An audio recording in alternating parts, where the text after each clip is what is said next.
we want to get you caught up on the latest coronavirus numbers here in Indiana. Right now, we found out that there are more than 29,000 confirmed positive cases here in Indiana and just over 1,700 deaths. But the testing numbers, remember, they are increasing every day, which is to be expected. Now up to more than 200,000 people in Indiana have been tested. And starting tomorrow, the majority of Indiana is moving into stage 3 of the state's reopening plan. That's 2 days earlier than expected. But remember, this does not include Marion, Lake, and Cass counties. Here's what this means. So gatherings limits expand to 100 people, plus gyms and movie theaters can reopen. It's important to note, too, that playgrounds are not part of this, and face masks and social distancing are still pretty much really recommended. But not everyone is happy with how things are going and progressing forward. Indianapolis is expected to transform several downtown streets into dining areas tomorrow, and some businesses are pushing back, fighting back against this.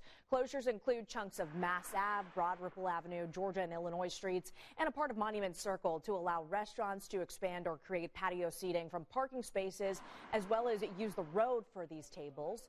Now, nearly 24 Mass Ave businesses are urging the mayor to think again about this, saying they'd like to see just parking spaces closed off instead of the road, which allows, critical traffic to move by their front doors. And some businesses in Marion County still can't open until June 1st, and owners, they're not happy about it. Hairstylists and barbers protested at the State House, saying keeping their businesses closed is discrimination, and now they want the governor to step in. And also, we know food pantries across the state, they're concerned about how much longer they'll be able to keep up with the demand. The local director of the Midwest Food Bank says without more financial help, they won't be able to keep going. He told us they're not in danger of closing, though, but he said they will need more help in the next few months to make sure they don't have to turn anyone away. And then starting this week, families will be getting reimbursements for meals their kids didn't get because of school closures. You don't have to apply. Families in need will just automatically get money added into their SNAP benefits accounts or get an EBT card in the mail by the end of the month. And today, President Trump will tour a Michigan Ford plant making ventilators for the coronavirus crisis. This visit comes a day after the president threatened to withhold funding from the state over its absentee and mail-in voting plans, and as parts of central Michigan deal, with that catastrophic flooding. So Tracy Potts has the latest for us on all of this from Washington, D.C.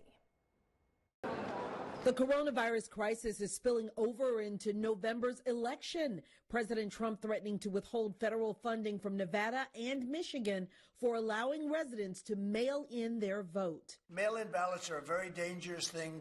They're subject to massive fraud. Mr. President, it is a federal crime to withhold money from states with the purpose of interfering with people's right to vote. The president backed off that threat from Michigan as he prepares to visit a Ford plant there today, now making ventilators. Michigan's also dealing with historic flooding after a pair of dams broke. Residents under stay-home orders now ordered to evacuate. If I stayed home, I wouldn't be safe. I'm not safe anywhere right now. Congress may take up the mail vote issue. Money for the Postal Service is in the Democrats' $3 trillion coronavirus stimulus. This is a health issue, in addition to a convenience issue for the American people. But Republicans are more likely to compromise on a proposed fix to the Paycheck Protection Program, making small business loans easier to forgive. Senate Republicans' BOLD program is turning potential pink slips into paychecks every single day. Today's new weekly unemployment numbers show 2.4 million filed jobless claims last week, bringing the total to nearly 39 million during the COVID-19 crisis. Tracy Potts, NBC News.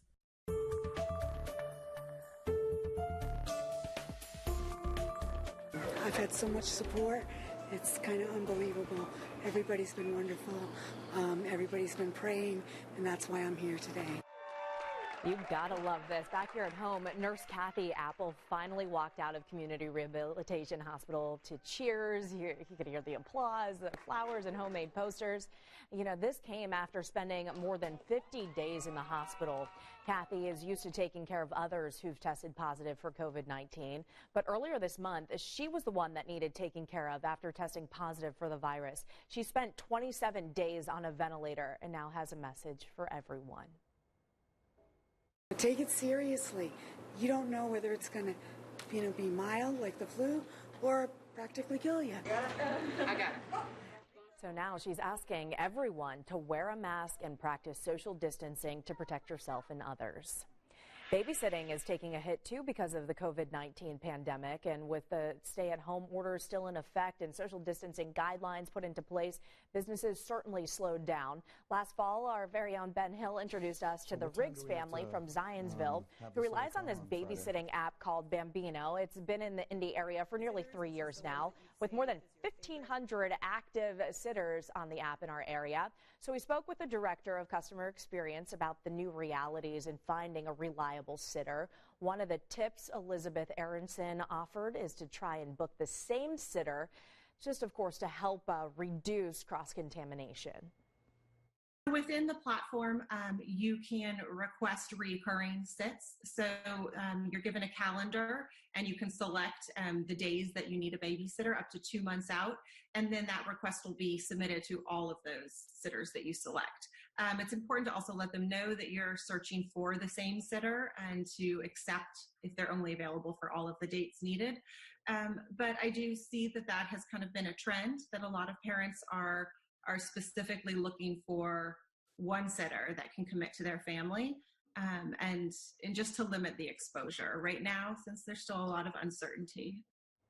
Aronson also adds that it's important that the sitter and parents constantly communicate about health and safety. Bambino also has relaxed their cancellation score, which monitors reliability, because they wanted the sitter or the parent to both feel comfortable canceling if someone became sick. Now, obviously, Bambino is not the only option. Still, the same rules can apply. Be smart, be safe when booking, of course, and we do have a link to the Bambino site and others on WTHR.com.